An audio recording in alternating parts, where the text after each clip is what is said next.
It's afloat. And it flies. Big questions from Bermuda. A big step forward. A game changer. A promising double act. And how to build a super maxi. Plus, plenty more in Doc Talk.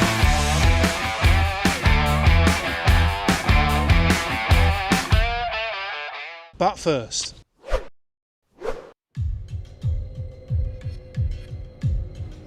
when the first images of the new foiling monohull America's Cup boats did the rounds on the internet, there were wide eyes aplenty. When the real things hit the water, many questioned whether the Cup had simply gone too far. How could this ever relate to the rest of the sport? Shortly after the Kiwis had won again, there were new images of a smaller version, the AC40, that would form part of the next Cup cycle. And then came this, Flying Nikka, an offshore version designed to sail in the maxi fleet. For some, that was the last straw. Things were clearly getting out of hand. Grand Prix racing had completely lost touch. But I'm pleased to say that well over 100,000 of you felt rather differently when we ran the piece on her designer Mark Mills in episode 13. Well, now 10 months later and Flying Nikka is up and running for real. So I called up Mark to find out how things have been going. So Mark, great to see you again. We last chatted, it's about 10 months ago actually, I was just looking back. It doesn't seem that long, but it was July last year that we were talking about Flying Nikka, and it went down incredibly well with the Planet Sail audience. A lot of people are really interested. We had a lot of comments about it. Oh, really? So that's all good news, but things have moved on quite a bit since then, haven't they? Could you just start off by giving us a rundown, just an overview of where you are now? So the boat was completed at King Marine about 3 weeks ago. It was moved to their base in Valencia by the water and mated with the wings and arms and rudders and keels, and launched about 2 weeks ago now. And since then we've had about 4 full days of sail trials spread out over the 2 weeks. How did that go? Phenomenally well, unexpectedly well, given we have some very good people involved in the Flying Nikka team. Francesco Mongelli from Luna Rossa, Mickey Costa, the project manager, who bring a lot of experience of a really high-level project, and who were bringing very methodical, careful steps. But as it turned out, really, once we went sailing, we went through all of our various tests really quickly and smoothly, got on foils in lighter conditions than we had expected. And every day after that has just been learning something new and useful and moving forward. So there's an element of touching wood about that, because at some point that trajectory, I'm sure, isn't going to continue. But up to this stage, it's really been great. And so what kind of breeze were you sailing in to start with then? It's notoriously light in Valencia, isn't it? Well, they have a good sea breeze that can come in the afternoon. And so the first day was probably perfect, so sort of 9 to 11, 12, maybe at the tops. And then over the next couple of days, the key first step, once we'd made sure that all the structural tests were done, the first real important stage to go through was to get the flight control tuned. So there's a lot of calibration and adjustment to get the flight control to work with the boat. And because it's the first of its kind, really, the flight control guy, a very smart guy called Ricardo Vencatel, who'd worked with Luna Rossa, was working on getting it to respond in the way that we wanted. By the third day, we had the most breeze we saw, which was 13, 14 steady, and then a while at 15, maybe a touch of 16. And that was really a great opportunity to suddenly expand the speed envelope and not have, foiling at that point is very easy to get up on foils and get going. And it was a whole new sort of bit of the wind range for us. And then the last day, which was last Wednesday, was actually the lightest we'd seen, probably only got to 9 at the most. And that was a whole new learning experience. We ended up out there with the J2 up because we hadn't seen the smaller jib. And yet we still got foiling in 9, maybe at the max 10 with the smaller jib up. So huge learning curves going on the whole time. And what kind of speeds were you clocking up? Well, the peak speed so far was about 30 on the day it got to 16. So that was good. But the really interesting thing is how fast can you go in, for example, 10, 11, 12, where you're just it's the lower end of the foiling wind range. And those speeds are consistently 20, 22-ish, 24-ish. And then it depends if you're trying to go upwind. Clearly, you're accepting a lower top end speed. But we were seeing some reasonable upwind VMGs during the testing. So everything it's a learning curve, no matter where you're going. If you're reaching for boat speed, it's one learning curve. If you're trying to go upwind, it's another. Where I think 4 days is a very early stage in the testing process. So. What was there anything that, apart from the fact that so far, touch wood, as you say, things went remarkably smoothly, what has surprised you so far? That we got on the water on schedule at all. With the year that we've had, COVID, King Marine did an exceptional job with Mickey Costa project managing it to launch within basically on the schedule that we'd agreed a year earlier. It's just extraordinary. The next thing was the early takeoff. We really, on that first day we just went out to do displacement testing. Just do all the basics in light, medium breeze. And to be foiled by the end of it was extraordinary. But the third bit for me is the sensation you have on the boat is, I haven't done any foiling before. So for me, it really was remarkably calm. You don't really know when you've lifted off. And you don't really have any great sensation of speed, and it's not immediately easy to see what your ride height is, except that you're reading the data. You're sitting there with a phone in your hand, looking at, we've taken off. So how calm it was. Yeah, I really think that was unexpected for me. Mm. And it is very, very early days, obviously, but has this sort of already sort of modified your view or made you think about what's possible going forward? Has it changed your view of the future? Yes and no. This is much more benign is too strong a word, but this is much more manageable than I had originally expected. I think the keel, it plays a huge role in detuning the level of the frequency of concern compared to an America's Cup boat.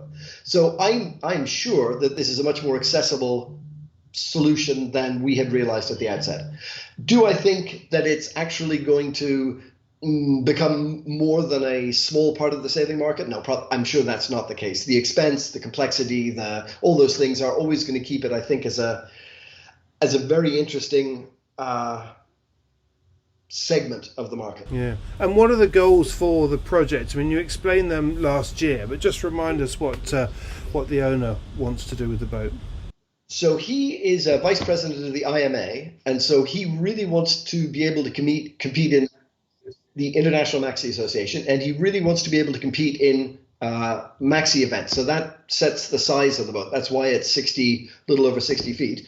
But his real passion is offshore racing in the Med. So the boat is actually going to get delivered to Italy next week, so that it can be there for the start of his 151 Milia race that he started. But Giralia, those sort of, in our case, Category 3 offshore races are exactly what this was designed for. And I think, again, having done a bit of sailing, not in 25 knots yet, not offshore in 1 meter seas, but my feeling is that the boat is actually going to be very capable in those sort of conditions. Mm. That's very impressive, actually, because I was thinking back to when I was looking at the images and the pictures, and with that in mind, thinking back to L'Hydroptère, the trimaran that has been around since God was a boy, at least it feels that way, but certainly around since the 80s. And the objective of that foiling try was very much for offshore sailing. And people back then thought it was a bit nuts. And they did actually do quite a lot of offshore sailing in that boat, more than people gave it credit for. And to be fair to them, they were really envisioning transatlantic or really long distance races. But they were doing it in there was no context for it. They didn't have to meet any rules. They were just French and able to do something extraordinary. Our view is much more that the boat is actually able to be a bona fide entrant in a Category 3 offshore race. So we're going to pass all of the stability requirements. We've got all of the safety requirements in place. The boat, other than the fact that it sails on foils for the majority of the time, otherwise is a completely legitimate entry. Now, I think race organizers have a whole new chapter of concerns that they're going to have to work through about how you include a boat like this. But that's very much the owner's vision, is that somebody needs to get started with bringing this boat into the mainstream, and that's where he wants to go with it. How does it go? What about rating-wise? I mean, it must... I hate to think what the rating is. I mean, and what do you rate it for? I mean, we were talking about this the other day about international moths. I mean, obviously, under the Portsmouth yardstick system, they are rated for their performance on foils, but the difference between what happens on foils and what happens in displacement mode is massive. And it's going to be the same with you as well, or with Flying Nikka. Yeah, and this is a long conversation. I mean, the short answer is that ORC have been very willing to take it on, and they've been working on it. And as soon as the boat gets to Italy, it's going to go through an ORC measurement. And they've been working with 3D files we gave them earlier, so that they're sort of ready to turn the handle and give us maybe an ORC experimental certificate. I'm not sure that it's going to be a mainstream certificate, but it may be. IRC also have been very interested and willing to work with us. I think they're a little less confident about how they might issue a rating. So I think we are expecting something from ORC in the short term. I think with IRC it may take a little longer for them to work through how they want to handle this. But the core point you made, I think, is entirely correct. With displacement boats, you have a range of variables that we all know very well and understand: weight, wetted surface area, sail area, draft, that you put into a formula and you get a rating. When the boat goes foiling, most of those drop away. They're not relevant. And you're just dealing with foil efficiency, foil area, and rig efficiency, and to some extent, even area doesn't become so important. So it becomes much simpler in a sense, but I think all foiling boats maybe fit into a narrower range of performance than the range of normal displacement boats do. And it kind of, I don't want to say it makes them unrateable, but so many factors, really, like how clean the foil surface is going to clearly make a difference between two foiling boats, and no rating rule could take account of that. What does that make for yacht racing? I don't know if it does, but we're starting a whole new chapter of finding out how that works. I think one of the arguments I would make is that it may lend itself, these sort of boats may lend themselves to a one design type class for a number of reasons. I think most race organizers have real safety concerns, I would, about letting these things mix in an open class with conventional boats. I don't expect that to happen. And so if you went with a one design class, everybody who was playing in it would understand what's going on, would have signed a waiver accepting that anything that goes wrong in that context is going to go seriously wrong. And then it doesn't matter, all the boats are going to be similar enough that things like ratings aren't going to be a relevant factor. So that would seem to me maybe the easiest first line of development for them. It does seem like you've got to approach this project from a point of view of doing it for the fun of it, rather than with your eye on the prize and the silverware. Really, it's not that kind of a project, is it? It's about pushing the envelope. And clearly at the moment, yeah. But how else do we get to a point where it does, 5 years, 10 years, whenever it is, that they aren't unusual, and in their own world that they do start sailing under a handicap or something like that? You have to start at the beginning. It does look like there's the beginnings of a whole new genre of foiling boats, isn't there? There's yours, there's the AC40, there's the Persico 40. So that's three groups already that are there, and you can't help feeling. I mean, is that how you see it? Do you see this as being? It's almost like a completely new discipline in sailing, in the way it's almost like we've had monohulls, multi-hulls, cats, tries, and this is just another major category. I certainly think it has a lot of parallels with multi-hulls, and in a way, I think last time we talked about windsurfing, and when windsurfing arrived in sailing, it was threatening to destroy it, and then as it turned out, it didn't. And I'm sure that's the case here. I think it's going to be like trimarans in particular. It's a very competitive, interesting, exciting niche, and for the people who want to do that, fantastic. It's definitely going to grow. So I don't think it's going to go away, but. Excellent. Well, it looks really exciting. I'm so pleased it's on the water and working. I'm really, really pleased for you. I can't wait to see it in the flesh. Thank you. You're going to need quite a quick rib to keep up with it, I guess. It certainly has. They have a big rib for that. So yeah, they're ready. But yeah, as soon as you can get there, come out for a ride. Love to. Brilliant. Great to talk to you as always, Mark. Thanks very much for your time. Talk to you soon. Cheers. While we're on the subject of foiling, there's been a big step forward for windsurfers. In fact, many think it's a game changer. So much so that board manufacturer IQ put out a video.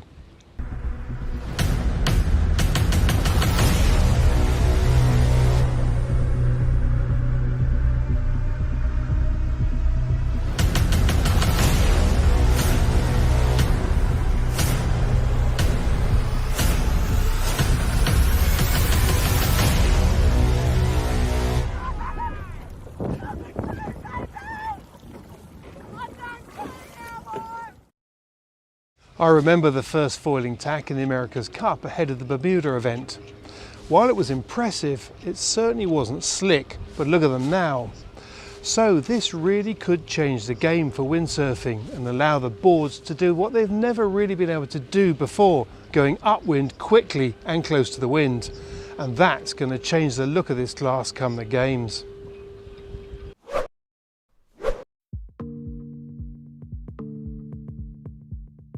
Ditching the plan for offshore racing in the next Olympic Games came as a big blow, but the L30 is one of several projects that ploughed ahead regardless. The Olympic focus for the design meant that it always had double-handed racing in mind, but it can also be crewed with 4 or 5. She can be raced as a one design or in handicap fleets, and with the option for a deeper keel, she can race offshore too. She's designed to be easy to trail and simple to rig, launch and recover. And once afloat, she's said to be a bit of a pocket rocket. With the help of a trim tab on the keel, the L30 can hit upwind speeds of 6.8 knots in flat water and has been clocked at over 20 knots downwind in big seas. So while there may be no offshore category in the next games, the L30 is still one to watch.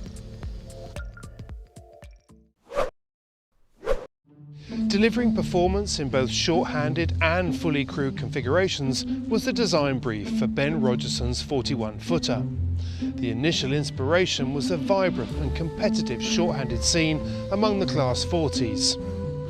But when it comes to racing this style of boat under IRC with a full crew of 6, Rogerson and his team believe that there's a gap in the market, and the BRYD 41 is their answer. This is a 41-footer that's been designed to be as suitable for double-handed sprints as it is for classic 600-milers or transatlantic marathons. The deck layout and dual-pit cockpit configuration are at the heart of satisfying this goal. And while the sail plan can be optimised for IRC or ORC and include masthead top-down furling A-sails, a fractional A5 and a masthead code 0, this is a boat that can be handled almost entirely from the cockpit. Tempted? If the versatility of being able to sail short-handed or fully crewed is your thing, there's plenty out there to choose from. Earlier this year we saw plans for the Aeolus P30. Now she's afloat and has undergone extensive trials. The results and feedback have been good, which has led to the announcement of a new bigger sister, the Aeolus P45. And while this 45-footer is aimed at short-handed offshore sailing, she's also been designed to be suitable for a crew of 6. The classic 600-mile offshore events are typical of the kind of races that Gente had in mind for the P45. But he also sees a future in performance cruising too. But in either configuration, performance is at the top of the list. She's a carbon pre-preg construction. She has a retractable 2.9 fin and bulb keel with a ballast ratio of 50%, along with 200 litres of water ballast. But the P45 is also available either as a stripped out Grand Prix version or with a lightweight, fully fitted interior constructed from foam sandwich carbon prepreg.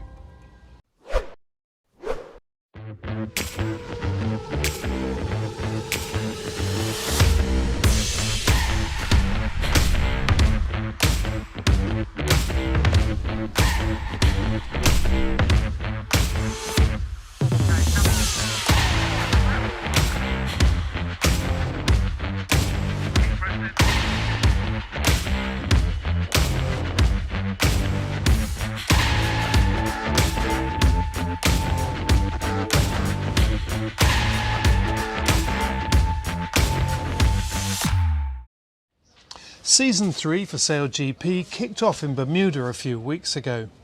And if you've yet to catch up with what happened, look away now and follow the link to the highlights feature. But if you did watch, you'll no doubt have some questions, such as, are we likely to see the Japan team back?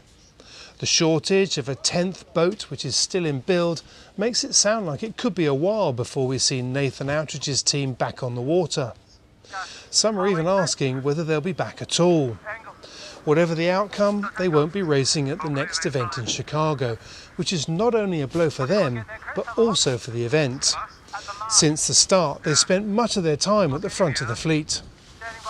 When Phil Robertson moved from the Spanish to the new Canadian team, he was actually aboard the old Japanese boat. Plus, he had Japan team's Chris Draper trimming the wing for him. Little surprised perhaps that they were going so quickly straight out of the blocks. You may also be asking what's going on with the Kiwis. Victorious in the America's Cup, but they're finding it pretty tough to win a SailGP race. Is this because the super strict one design element to the F50s mean they no longer have the technical advantage of a quicker boat? Or is there something else going on? Burling and Tuke's Olympic medals and World Championship titles in the 49er demonstrate that they know how to win on a level playing field. So the lack of performance in SailGP is pretty weird. Ditto Jimmy Spithill. Yes, the American team has had a poor run of luck last season, and you might argue that the dice still isn't rolling in their favour. But they still don't seem to have the form we'd expect, given the level of foiling experience aboard their boat and Spithill's reputation for fighting back. Bermuda also saw Ben Ainsley stuck on the wrong side of the rules once again, in a situation that could easily have ended in a collision, something that the event simply can't afford. Which in turn is why the French were given a black flag in a reckless barging move. No room for contact, the French at the top, the French are trying to barge in, wow, that was punchy as the line went clear, penalty on the French boat, they're going to need to drop behind the fleet. And then there's the new Swiss team. There's certainly some catching up to do there, but that's where SailGP is pretty smart. The combination of a full-size moving simulator and openly available data from all the boats means that the tools for learning and catching up are all there. So as we get stuck into the third season, it seems that you can watch SailGP on a number of levels. You can simply watch the best in the business lock horns in some high-speed racing on foils, but you can also see how levelling the playing field reveals things we never knew about the world's best. Next stop, the Windy City, Chicago, in June. Over the last few months, we've been following the progress of the Kiwis and their land speed record project, and now it's taken to the tarmac.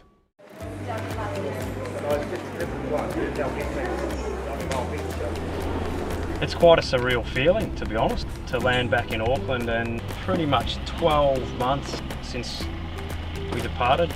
Something that I've been dreaming about for quite a while now. It's been really tricky just looking down sort of a Zoom screen, whilst you sort of feel semi-connected to the daily goings on. It not being physically present is quite difficult. So absolutely can't wait to get into the base, can't wait to see everyone, and really looking forward to getting into this final phase of the project, you know, being physically here in New Zealand.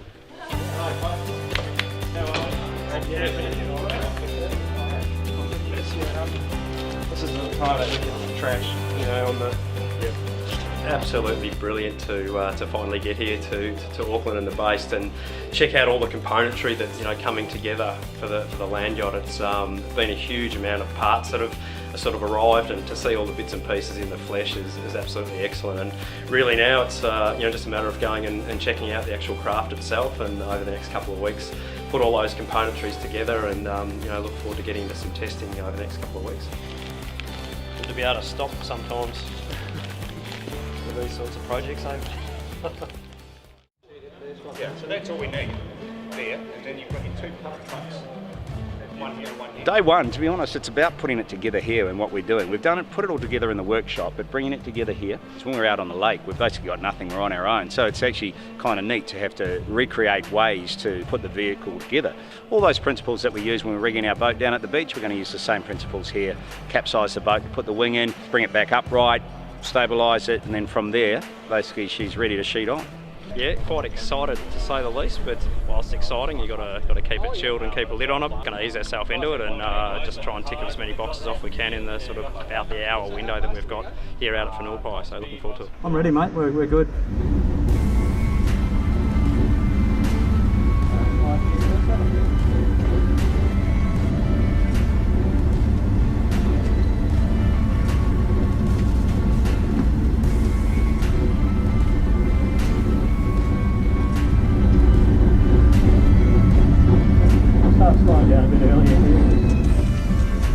Super cool, super cool. It's perfect. We learned heaps. I mean, just the relationship between the flap angle and the wing loading. Awesome day. Super happy with how it's gone. So the boys done an awesome job, and the design of it and the build of it's been incredible. So to get it out here for all the guys today has been, sort of one of those moments that everyone's been looking forward to for a long time. Certainly me. So very successful. Very, very pleased. So I'll sleep well tonight. You want to put the wing right for the just slowly. Okay, happy to send it. Okay, going up to 140, Glenn. 140. We've actually got a light nor'easter here today. It's only about 5 knots, so just a quick little tune in there with some of the steering changes we've implemented over the last day. Basically, in the interest of getting our Auckland-based program signed off. So we're just going to go in now and shorten the craft up, changing the distance between the rear wheels and the centre of effort, and this will have a big effect on the balance of the steering. So see how we go there. We have a section in the back end here where we can move the rear wheels forward 1 metre. It's quite a big change based on the balance. There might be an increment within this change. We can modify the composite structure reasonably easily to accommodate that, and being able to just get that answer before we head off to Australia is a big one. Might need the full length of the runway, mate, just if I'm going a bit quicker, that's all. I'll see how I go. Copy, that's fine to go full length.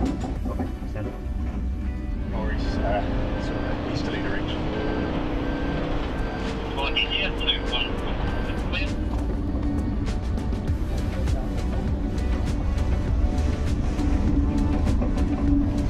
Really well balanced in this configuration, just feels like you can just do whatever you want to do. Yeah, copy that. But I feel really comfortable in the short setting, and I think it feels like a definite improvement to me. So very, very happy with how that's feeling. It's a balance thing, and every run we're just learning. Effectively, it's like moving the dagger board of the boat further aft. So we've actually moved the centre of effort, the centre of mass, and the centre of lateral resistance much closer together, so it feels totally different than it did before, and I actually quite like it. So it'll be interesting to sail in some more breeze and see how much load we can get out of these rear tyres.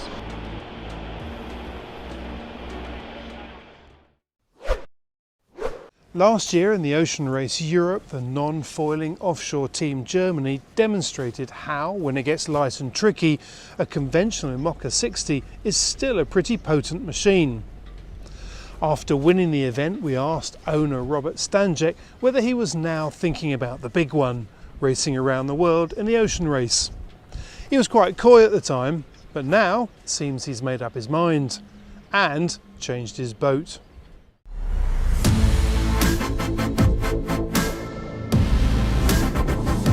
We are very happy to begin this story with this boat and with the crew team, with the offshore team Germany team, and I think that is It's a learning for all, and we like to learn, so it's great beginning of story. I have met the team, the offshore team Germany during the Ocean Race Europe for my first experience with the crew last year. It was a great experience. Yeah, I mean, it's already a year ago, but it's still very present. I would call myself, or probably the team, still a newcomer. But yeah, it was a very overwhelming race, and very surprising that we finished so successful. So I'm super motivated and keen to get the chance to prove that again in the big one, in the ocean race around the world. Just to be in the ocean race is something special in the first place. This is amazing. This is what is driving us. And especially in the next edition, which has this outstanding Southern Ocean race leg. And we are now with a new boat, with fastest boat, and I think it's a great experience for the boat, for me, and we will push the boat hard with the team, so that is an important way to do a good performance on the Vendée Globe after. When the other teams are just getting created, we already know each other, which is a big advantage, and I'm very optimistic that we will do well. We had the philosophy of bringing different sailors with different background together and merge the skills and bring that to a very strong all-round unit. And I think we proved well in the Ocean Race Europe, and yeah, we want to keep this team for the big race. Well, we have been working on the start for the ocean race for 7 years now, and I can let you know that we didn't work that hard to stop now. Working for our goal, to be at the start line in Alicante next year.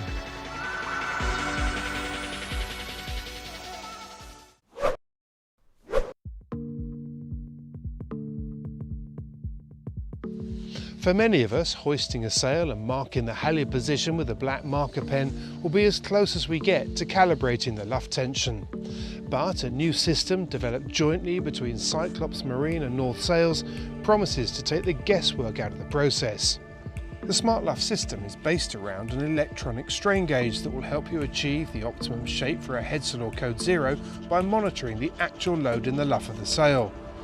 The system consists of a Bluetooth-enabled sensor attached to the tack of the headsail or code 0, which connects wirelessly to both the smartphone and the yacht's instruments to provide live load data in real time. Because North Sails are designed with a specific luff tension in mind for certain wind strengths, Smart Luff allows those settings to be achieved precisely on the water and monitored constantly, leaving no excuses not to change gear.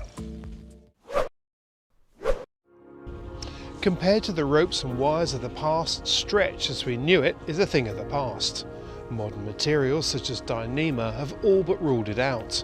And yet for some, even the tiniest amount of stretch can cause things to go pear-shaped. Going for larger diameter ropes with their higher aerodynamic drag is rarely a solution, especially for high-performance foiling boats, where the apparent wind can often be 40 knots or more. So, to address this, Rob Line and New England Ropes looked at other industries and applications for the answer. And for Olympic NACRA 17 sailor Santiago Langer, they found some of the solutions with ropes used for cranes and TP52s.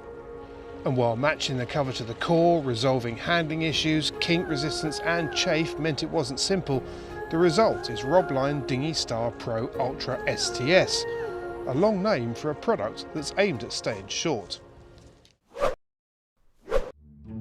In the last Sydney Hobart race, Jules Hall and Jan Scholten won the two-handed division in all three handicap systems aboard their J99 Disco Trooper Contender sailcloth. And if they'd been scored in the fully crew category, they'd have won overall in ORCI.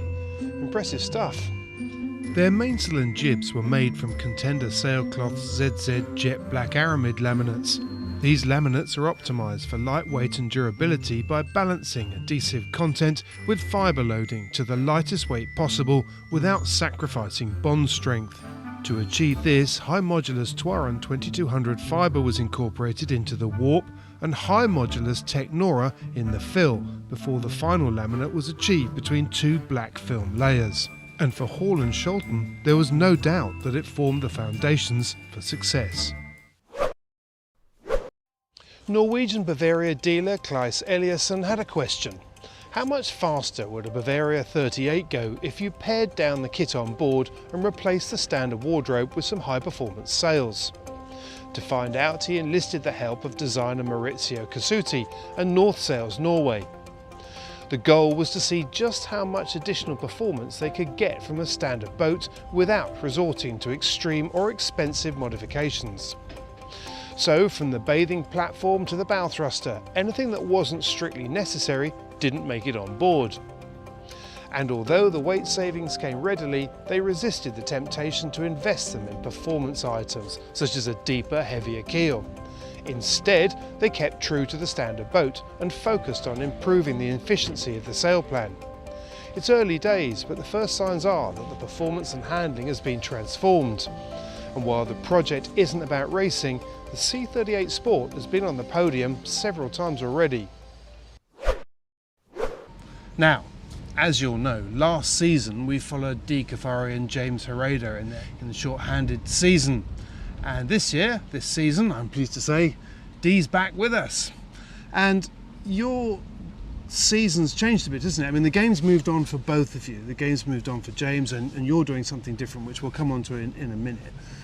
But you started this season off in more familiar territory, I think. Yes, I was back on an IMOCA and it was lovely, but it's super exciting news for James. He's sold his 3300 Gen 2.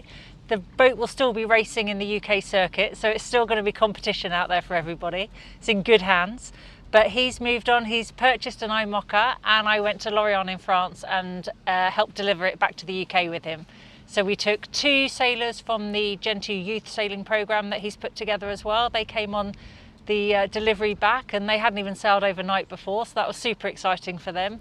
And it was really nice for me to be back on an IMOCA, familiar territory, and it brought back a lot of old memories. And for James, he was like, you know, a kid in a sweetie shop. It was like a new toy to play with, and he stepped on board and was like, it's a whole lot of boat to tame. And I said, very soon it'll feel just like a 3300.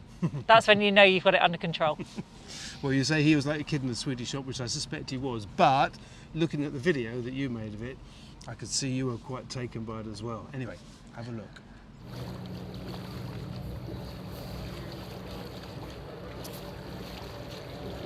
Now, Freya, you're part of Gen 2's youth sailing programme, and you thought you were doing an Easter jog race on a 3300, is that correct? That's correct. We were supposed to be going out on the 3300s, and James sent us a message and said, would you prefer to go out on the IMOCA? Do you mind? And we went, yes please. So we got to do 300 miles on this boat through the night and everything. So what's been new for you? Obviously 300 miles is probably the longest you've been at sea for. Definitely. Yeah, and just sailing through the night, and we had some fog earlier, so sailing through the fog as well, and how you navigate through that. Just everything on a much bigger boat. Cool, well, the grin says it all. And Michael, for you, similar new experience? Yeah, no, it was pretty awesome. Got the message Sunday night, and yeah, had to book the flights Monday and get out here to do it. It's an awesome opportunity to have, and love to be back here again. Pretty good trade, some past 3300 for an IMOCA, eh? Yeah, for sure.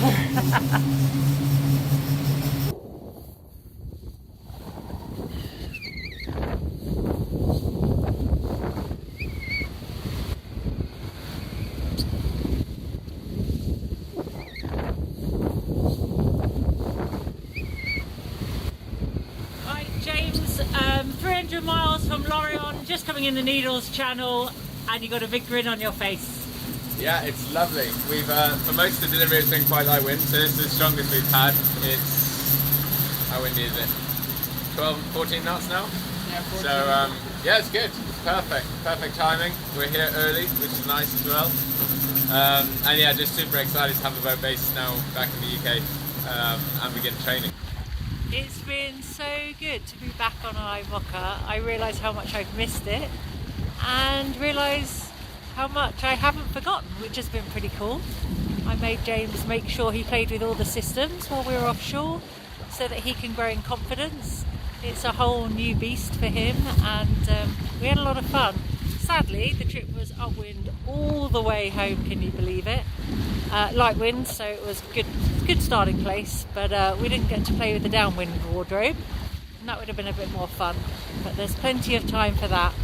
But the boat's back in one piece, he's back in one piece, and it's the start of a very long journey, but an exciting one. So that looked like a lot of fun. Now, just before we get on to what you're up to this year, on the subject of IMOCA 60s, there seems to be an extraordinary amount of activity in the scene, and we're not even, well, we're only we are 3 years away from the next Vendée Globe, and already there are loads of boats out there. It's moved at such pace. There was such momentum behind the last edition, and people were excited. I don't know whether it was the lockdown fever or people still enjoying a yacht race around the world that they were virtually doing with these skippers. But there's going to be 40 places available for the race in 2024, more than there's ever been. And the appetite hasn't gone anywhere. There's a number of new builds in production now. They're slowly coming out the shed. So this year we're going to start seeing them come onto the race course.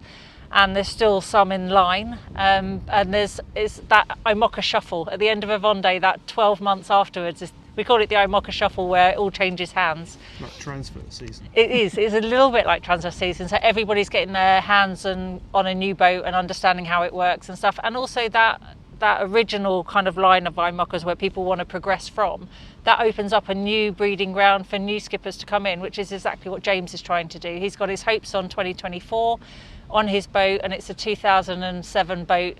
You know, I remember it from my race. So, yeah, you know, I think it's exciting, but it'd be definitely a fleet to watch. Is it, when does the qualification start then? Do you have to be in it sort of now to stand a chance for qualifying? Yeah, the qualifications have already started. They've just had the Bermudes 1000 race, and there's a Vendée Arctic race, and then of course this year is the ending with the Route de Rome, which is massive race, solo race transatlantic. Next year is more double-handed activity, and then the following year we're on for that Vendée Globe. So time is ticking really quickly, but yes, they're accumulating those miles and those qualification races to allow them to be eligible for one of those 40 places. The Vendée Arctic looks superb this year, doesn't it? All the way around the outside of Iceland. Quite It's a long way north. It is a long way north. So, tell us a bit about your project. What are you up to this season? Well, I haven't left the double-handed fleet, and I haven't left the Sunfast 3300 either. I really enjoyed racing them last year, and as we know now, James has moved on, so I was kind of left adrift. But for Shirley Robertson and Henry Bombi, the same thing's happened. Henry's moved on and he's racing with Ran. He's the navigator and watch captain on there. So she was left without a partner. And Nigel Colley from Sea Ventures, he put two and two together, and we're racing one of his boats, and we've got the season ahead, and our ambition is the Rorke races leading up to the Round Britain and Ireland race. I wasn't one to just spend my time racing in the Channel. I was like, if we're going to race this year, then we've got to do the big one. Yeah, there's a lot of people focusing on that though, isn't it? Because it is a special race, isn't it? It is a special race. It doesn't happen that often. It is pretty tough. I've done it a few times, even held and hold the record. But it's a real challenge, and it's quite a little boat to go quite a long way in. And it's non-stop, isn't it? Yeah. Just in case people are getting confused with the one that used to stop. Well, it still does stop, one of them. Yes, that is the confusion. There is a race that does stop, and it's a compulsory 48-hour stop. This one is non-stop. It should theoretically go clockwise around Britain and Ireland, but depending on the weather, it has in recent years actually gone anti-clockwise. But yeah, so we'll see what the weather holds, what Rorke decides, and in August, on that Sunday at the end of Cowes Week, we're set off, and it's just going to take me a little bit longer than it did last time. Yeah. So what have you done so far? It's early days, I guess. You haven't been out that much, but early days. We have one race under our belt. We were hoping to start the season with the Cervantes race, but that we weren't ready. We literally launched on the Thursday night, and the race was Saturday morning, and Friday when we went sailing, the jobs list was quite long, and we were like, we're not ready for this. So we actually spent that weekend getting jobs done and ticked off, and we just took part in the Gingham Bowl race.